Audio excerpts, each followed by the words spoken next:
Good evening, everyone. Welcome to Blacklogic. I have a couple of news stories for you guys, as well as some updates, because India has initiated Operation Sindoor, targeting 9 sites in Pakistan, and Pakistan administered Kishmar. Now, this action was in retaliation for an April 22nd attack in India, so they're striking back.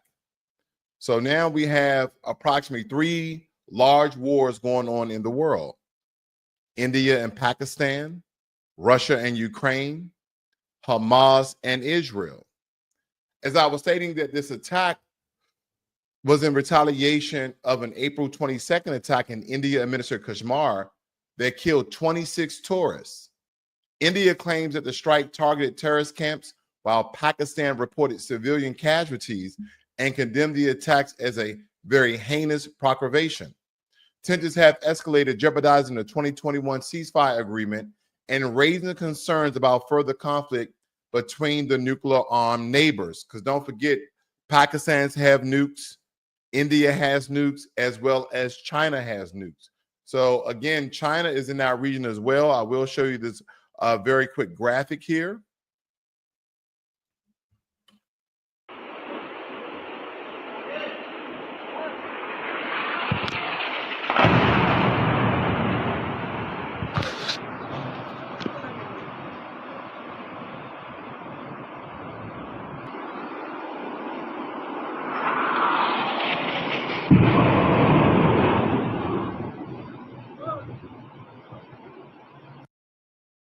All right, they're not really giving that good of visuals here on CNN. I was trying to look at the explosion because it was very dark as they were attacking. But for you guys to get a better understanding of essentially what's going on here, this is the occupied era, and I'll just read here for context. It said the Kashmir dispute is a territorial conflict between India and Pakistan, and also involving China, each controlling and claiming different parts of the region since the 1947 partition of British India. Now, there's a lot of history to be told when it comes to this landmass here, which I wasn't aware of until probably about 5 years ago. Because since the 1947 partition of British India, the Himalayan region of Kashmir has been sliced and diced by these 3 countries that you see here: China, Pakistan, and India. Now, to a lesser extent, China, but each of these countries has planted their flag and refused to budge. So when we look at somewhat the origins of the partition of this particular land, when British India split into Hindu majority India and Muslim majority Pakistan, these states were given the choice to join either nation. Maharaja Singh of Kashmir tried to sit on the fence, triggering an invasion by tribal militias from Pakistan. Now, he begged India for military aid and accession to India, sealing Kashmir's fate and sparking the first Indo-Pakistani War in the late 1947. Now, the United Nations brokered a ceasefire in 1949, drawing the line of control. As you can see, you have a line of control for China and their little small part of Kashmir. That's kind of what they're calling the entire area. Then you have the control line that also borders with India, all right? And you come around to Pakistan. So China has the lesser landmass of the 3, and India seems as though they have a larger landmass, but again, that is warring with the Pakistan administered land, all dealing with the control line that you see pointed out here in this picture. Now, in 1962, amid the Sino-Indian War, China wrested the Askar Chin Plateau from India. Okay, they just took it from us, essentially. And through a broader agreement with Pakistan, in 1963, China acquired Pakistan-held Shangguan Valley. Shangguan Valley, though Pakistan still claims sovereignty. So again, we're looking at a lot of land that people have been warring against, whether it be political or by force. Now, Kashmir here, this area, this part of India, is a majority Muslim population under Indians' Hindu majority governance. And also with these combining land masses, there are 5 major rivers that originate there. And control means leverage over water resources that, of course, is both vital to India and Pakistan in dealing with their agriculture.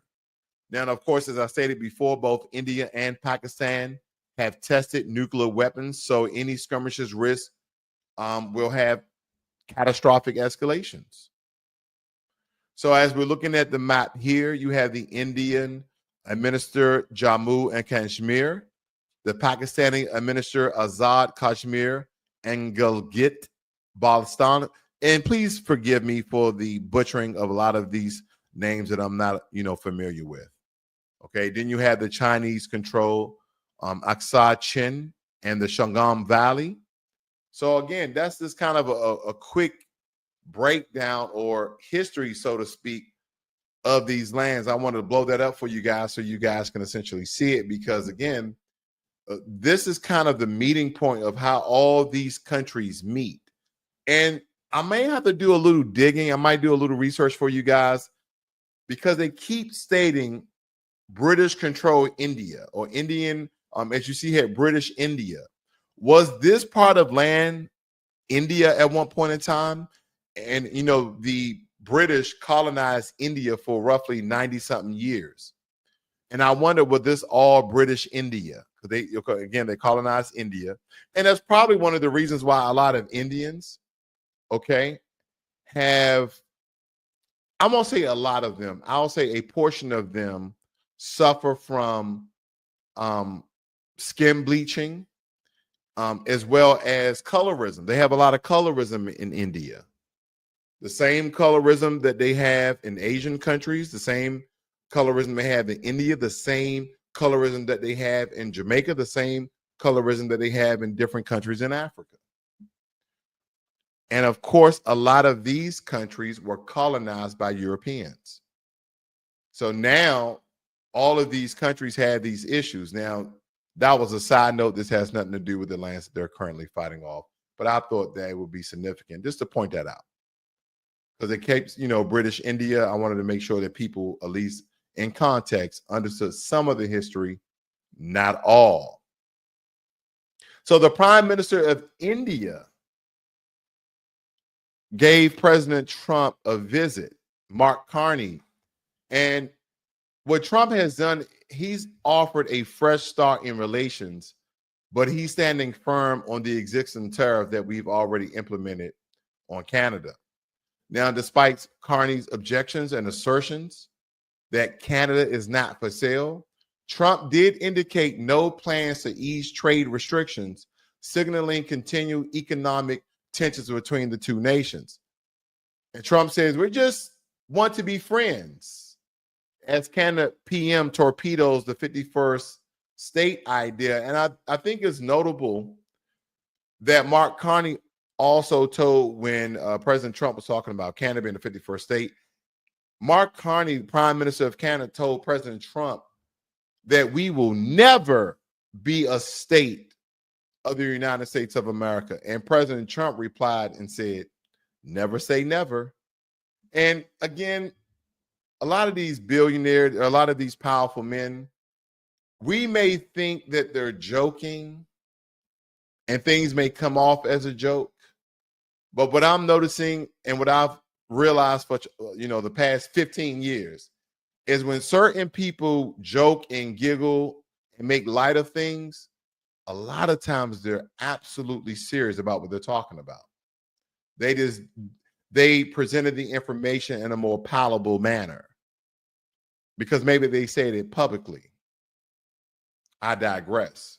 Now, I know you guys are familiar with the deadline closing in on the Real IDs, because as of May 7, that is tomorrow, the Real ID Act requires U.S. travelers to present a Real ID compliant license alternative identification to board domestic flights. Now, despite efforts to inform the public, confusion persists with many travelers unaware of the new requirements, as leading to potential delays and increased scrutiny at airports and security checkpoints.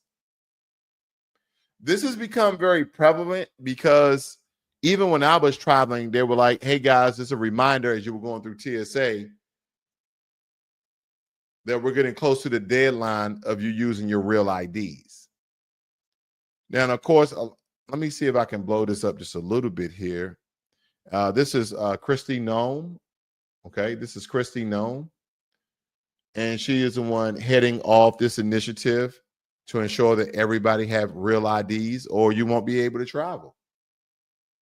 Now, what a lot of people are not understanding about the Real ID Act, this was actually passed in 2005. This is how old this legislation is. And it took the Trump administration to enforce it. This legislation about the Real ID was passed in 2005, and now they're going to enforce it tomorrow. So this isn't just bureaucracy busy work anymore. This is a full-blown upgrade to thwart identity fraud and secure what seems to be our U.S. border. Because don't forget, even though what's his name, Tom, I forgot his name, who's the borders are, but Christy Nome is ultimately responsible for what happens at the border. Because here's what you need to know when it comes to these real IDs. A federal mandated driver's license. This is a federal mandated driver's license or ID card that meets the Department of Homeland Security security standards. And without one, you'll be left at the airport ticket counter, stuck, can't go anywhere. Yep, you pay for your trip to Florida, you pay for your trip to California, you pay for your trip to see your loved ones and your friends. You want to go to Hawaii and have a great time, you cannot fly. You do not have a real ID. This is very important. If you guys do not have a real ID, I encourage you strongly, especially if you're going to travel, to obtain a real ID. And some of you may, well, who needs one? Every American who wants to. You need them to board domestic commercial flights. You need them to enter federal buildings, visit military bases or nuclear power plants. Okay. And the reason why these real IDs are important is because of some of the security features that they have embedded inside of the ID card. Okay, that they have, inside of the ID card, gold or black star in the upper right corner that's signaling real ID compliant. Let's see if we can pop up a real ID so we can break this down. Let me see if I can pop up. They should have it on the Homeland Security website, so there is no question. So I want you guys to look at this. Let me see if I can. There we go. Here we go. So we're going to look at a couple of different ones here. Okay. As you can see here, the gold or black star in the upper right corner. This is what they were referring to. And I guess it's gold, but the star is not gold, but the outline of the star is gold. Okay. Holograms and ghost images that dance in the light. So as you are reflecting this, okay, this is another idea to just kind of have this on a swivel. But as you, again, go back and forth with this ID, there should be some sort of reflection. They also have micro printing and UV ink, okay, which is tiny text invisible to the naked eye. And the ink that glows under ultraviolet light, so black light, they're going to have this, as you can see here. This is New Jersey. Machine readable zone and 2D barcode, okay? So border agents can scan you faster than you can say, I forgot my boarding pass. Okay, they can just scan your ID. Just like they do when you're traveling internationally, they have you to scan your passport and they just walk you through there. They don't even look at your ticket anymore. Also, these IDs have encrypted data storage and tamper-evident lamination. And again, the deadline is tomorrow. The deadline is tomorrow, and I just hope that everybody has theirs. I believe I have my ID right here. Now I might have to hide some information like my address, but I'll show you that I have mine. Let me see if I can just cover up here. cover up some pertinent information. Let me see if I can do this from. Give me 1 second. Okay, I just want to cover up some pertinent information. Okay, so that is mine. Okay, that is mine. You see in the upper corner there. Can you guys see that? I don't know if you can see that, but there's a star. Okay, there's a star. There's a star. I wish it would show better. Can you? There it is. That's the star right there in the upper right corner. And as you can guys see that flash on the right hand side, that's the star. And then as as you angle it back and forth, there's a hologram. Also, believe it or not, there's a hologram of your face right here. There's a hologram of your face right there. So again, they have a lot of embedded security features in the Real ID, and I do encourage you all to go get your ID, or you won't be able to really, do too much in America, into federal buildings, travel, etc. Now, Elon Musk is stepping, or rather, he stepped down from his role in the Department of Government Efficiency, also known as DOGE, a position he held under the Trump administration. Now, of course, critics argued that his tenure failed to deliver promised savings and led to significant job cuts, mostly within the IRS, where 31% of tax auditors were lost. Now, Musk's departure raised questions about the effectiveness of his government service and its impact on federal operations. Yes, Elon Musk failed. Yes. Whether you are friend or foe, for or against, Republican or Democrat, does not matter. Elon Musk failed. Oh, well, they was burning up his vehicles and exploding. They were hurting Tesla. So what? All those cars are insured. All those cars are insured. And quite frankly, what Elon Musk could have done, being the richest man in the world, and I know some people like that is crazy. That's unheard of. Could Elon Musk garnered a large contract to have private security at all Tesla lots, at all Tesla manufacturing and distribution plants? Does Elon Musk have enough money to protect his assets? And all those assets insured? And of course, people are attacking Tesla. That's going to raise the insurance prices nonetheless. But he only worked in Doge for what, 4 months? 4 months. 120 days, Elon Musk, and not even that. It's probably 3 months and a half. Because he didn't come on board until after President Trump was sworn in. So 3 months and a half he worked. And he had a lot of people fired and cut. And he was supposed to be head of Doge for at least 2 years. He didn't even do 6 months. Because again, the board of directors of Tesla, which I've been telling you guys, Tesla stock price has been going down. He's been spending a lot of money with SpaceX, even though they're funding through the government contracts. But being head of Doge and having a great part of Americans dislike some of the actions he's taken, and they retaliated on his vehicles, which in my opinion is very idiotic. Protest, organize, do things in a peaceful manner, but to destroy property. And here's another thing. They were destroying property that people have already purchased Tesla vehicles. I remember I was watching a video clip of a gentleman who owned a Cybertruck, and they had some Democrats out there, trying to scratch it up, trying to mark it up. They were standing in front of it. And this guy himself was a Democrat.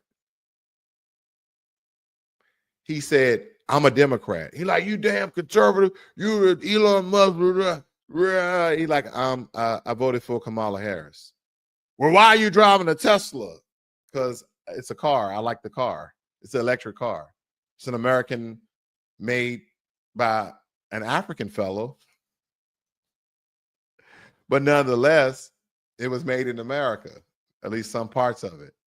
But he was a Democrat. I just thought it was very funny, in my opinion. I thought it was very hilarious. You're trying to destroy someone who voted for the same person you voted for.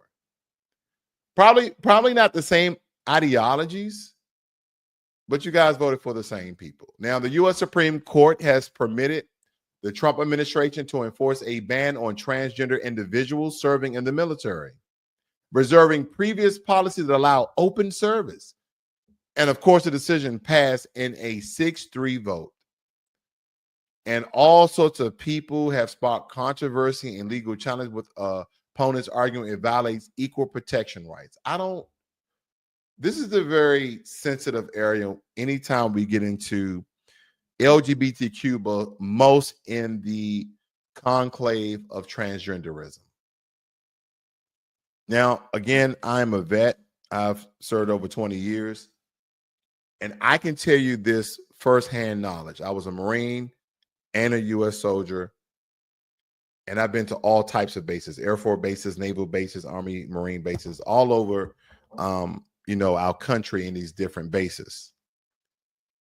There's no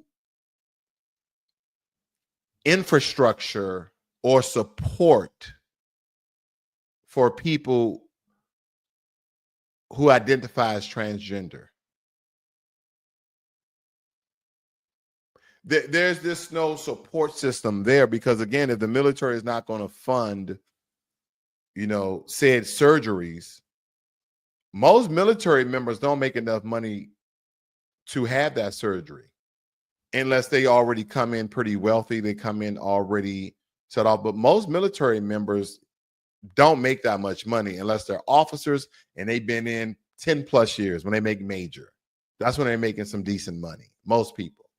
And when it comes to the enlisted side, unless you're an E6 or above, E5s really don't make that much money unless they're married with dependents.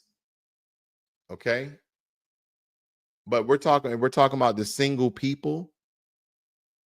It's most likely E6 and above, and maybe a O3E captain. A O3E captain makes really good money because an O3E captain, okay, that's the pay rank.